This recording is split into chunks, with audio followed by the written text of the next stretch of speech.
开始迄我想请做的迄亚个啦，亚个唔前做救难，还有周平的时间，周平的时间，空特，好，该场演台空特伞兵，还真的蛮光荣的，因为那是自愿去的。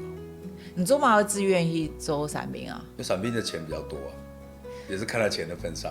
那时候完全黑，完全是看在钱份上，但是也是一个证明，就是自己可以被选到空特。我那时候在关中桥只有2个人被选上，所以这个是入选几率归大耶，非常低啊。会拿到亚个比手拿。12月选兵嘛，然后我们穿短裤，打赤脚跑步。12月非常冷，我记得12月6号入伍的，12月20圣诞节是被选到的，非常冷。但对我们来讲，空特跟海龙啊，或者像这种宪特啊这种特战部队，真的是有一种比较高的情操跟荣誉感的。然后我记得我们那个时候，我们的司令薛时明薛司令，他就说，他简单讲，他说男人的心胸就要像降落伞一样，要打开才能起得了作用。我觉得很金句，你知道吗？我可能背很久了。我当下觉得，我坐在地上，我觉得，男人的心胸要像降落伞一样打开才能，我觉得还蛮有道理的，就是你心胸要开才可以。然后他说，你们来当伞兵，不是最厉害的，但是你们选择了一个别人不敢的勇气，你敢从机门跳出去。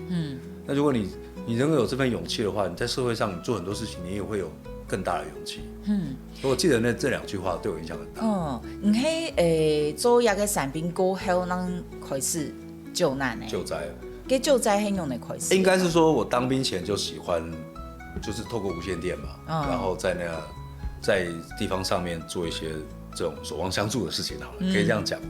你刚他黑真的有出去帮忙啊？对啊，你没有啊？对啊，死亡车祸啊，送油啊，什么都有做到。然后我在入伍前就参加了民间救援团体。